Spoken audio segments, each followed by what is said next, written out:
नमस्कार दोस्तों, DKS story में आपका स्वागत है। तो आइए शुरू करते हैं आज का स्टोरी।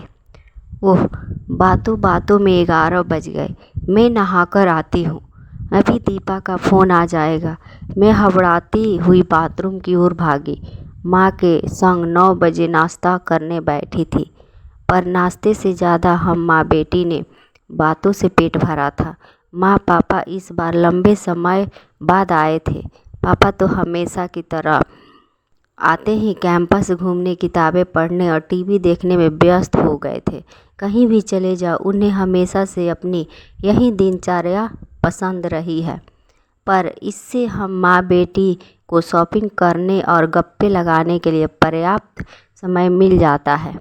नहाकर तैयार हो ही रही थी कि दीपा का फ़ोन आ गया। मैं चहलकदमी करते देर तक उससे बातें करती रही।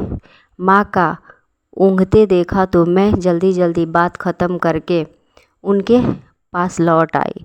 क्या वार्तालाप चल रहा था माँ बेटी के बीच। दीपा को कुछ परेशानी है, ऐसा तुम लोगों की बातों से लगा। परेशानी किस घर में नहीं होती है माँ। अभी तो खैर उसके ऑफिस की समस्या थी।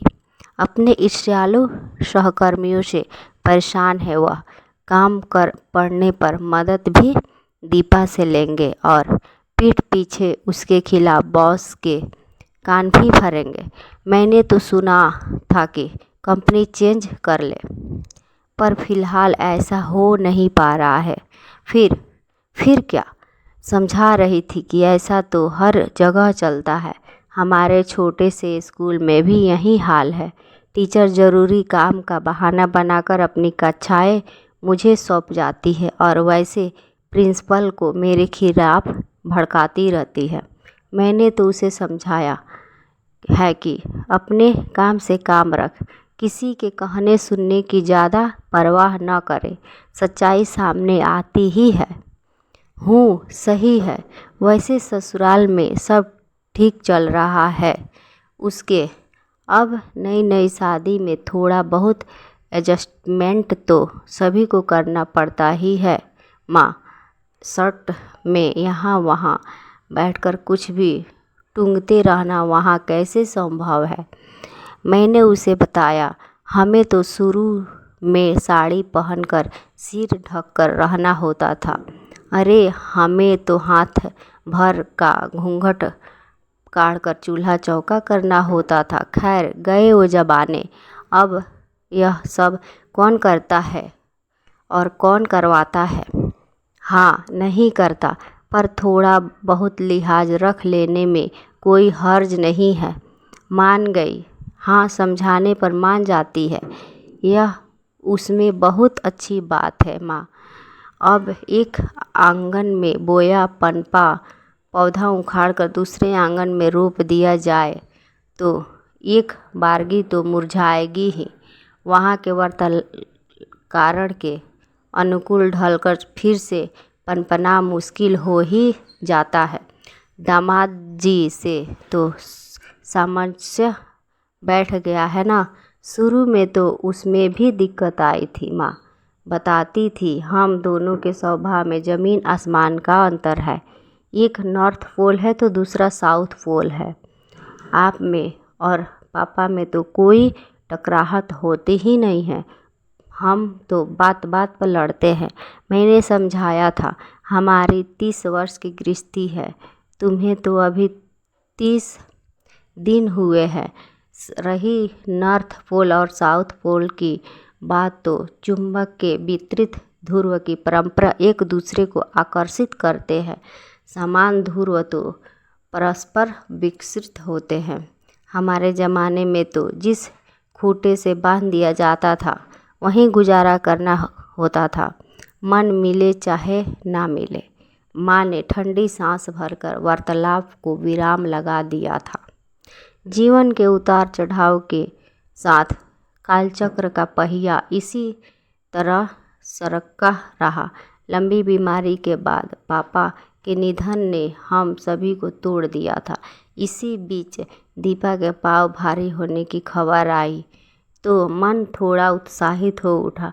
मुझे अपनी छोटी से छोटी समस्या शेयर करने का उसका सिलसिला जारी था। बहुत उल्टियाँ होती है मम्मा, कुछ खाने को मन नहीं करता। डॉक्टर की बताई दवाई या लेती रह और जो अच्छा लगे थोड़ा थोड़ा खाती रह। अभी तो लंबे समय तक ऑफिस भी जाना होगा। शारीरिक व मानसिक सब तरह की थकान होगी तो आराम भी करना और तनाव मुक्त रहना सब अच्छा ही होगा। मैं बड़े उत्साह से दीपा की डिलीवरी की तैयारियां करने लगी थी, लेकिन इधर मेरी अपनी तबीयत गड़बड़ाने लगी थी। थकान, बदन दर्द, अनियमित रक्तस्राव ने हाल बेहाल कर दिया था। डॉक्टर ने मेनोपॉज फ्रिज बताया, जो मुझे लग भी रहा था। दीपा डिलीवरी के बाद आई तो मेरा उतरा चेहरा देख हैरान रह गई। मैंने उसे आश्रय करना चाहा। मेनोपॉज के दौरान थोड़ा बदन दर्द, थकान, मूड स्विंग आदि हो जाते हैं। यह भी जिंदगी का एक दौर है जो गुजर जाएगा। वो मुझे मालूम है मम्मा, पर आपने कभी जिक्र ही नहीं किया है कि आप इतनी तकलीफ़ से गुजर रही है। लगभग रोज़ ही तो हम बात करते हैं। अच्छा, नानी को पता है आपकी तबीयत के बारे में? अरे नहीं, उन्हें क्यों परेशान करूं? तेरे नाना के जाने के बाद वैसे ही बहुत उदास और परेशान रहती है, और तू भी परेशान मत हो, बच्चे पर गलत असर पड़ेगा। मैंने प्यार के उसके गाल थपथपा दिए तो वह जबरन मुस्कुरा दी। एक दिन मुझे देर रात रक्तस्राव शुरू हुआ तो सवेरे उठ नहीं पाई, पूरा शरीर टूट रहा था। दीपा और दीपक के लिए चाय बना लाई। पहला घूंट पीते ही दीपक ने बुरा सा मुँह बनाया। मीठी है, दीपा हैरानी से देखने लगी। तो मैंने उसे बताया, हम दोनों फीकी चाय पीते हैं। कब से? जब से तेरे पापा को डायबिटीज हुई है। कब से? उसने फिर दोहराया। यही 3-4 महीनों से। उसे हैरान देखकर मैं दीपक से मुखातिब हुई। अब भी पी लीजिए, गलती मेरी है, मुझे ही ध्यान नहीं रहा इसे फीकी चाय का कहना। वैसे चाय बनी अच्छी है। मैंने तारीफ करके दीपा को उखड़ा मूड ठीक करना चाहा, पर वह गंभीर बनी रही और यह बात मुझसे क्यों छुपाई गई। अरे ध्यान नहीं रहा, कौन सी कोई बड़ी बीमारी है? आजकल तो हर दूसरा व्यक्ति डायबिटीज है। लोग तो इससे 8th क्लास की पहचान बताते हैं। मैंने हंसी मजाक में किसी तरह बात संभाल ली थी। सप्ताह भर में ही चुस्त दुरुस्त होकर मैं फिर से तैयारियां में लग गई। फिर नियत समय पर जब नन्हा सा नाती गोद में आया तो परिवार भर में खुशी की लहर दौड़ गई। बधाइयों के फ़ोन पर फ़ोन आ रहे थे। वीडियो कॉल पर बच्चे को देखने दिखाने की होड़ सी लग गई थी। माँ प्यारे ने नाती को देखकर फूली नहीं समा रही थी। परनानी बन गई हूँ मैं, मन तो कर रहा है उड़कर वहाँ पहुँच जाऊँ और छुटकू को गोद में लेकर भी चुक लू कर शरीर पर साथ नहीं देता।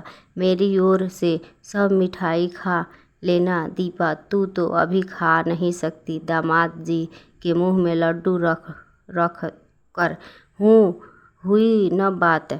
अब बड़े दामाद जी यानी नए बने नाना जी के मुंह में लड्डू रख। अरे इतना सा नहीं, पूरा ठूस दे। पर नानी, पापा, मैंने इशारे से उसे रोका।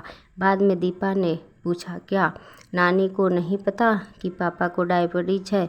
कभी मिलेंगे तब बता देंगे, व्यर्थ क्यों उनकी चिंता बढ़ाए। फिर शुगर कंट्रोल में ही हो तो है। मैंने फिर बात रफा दफा कर दी थी।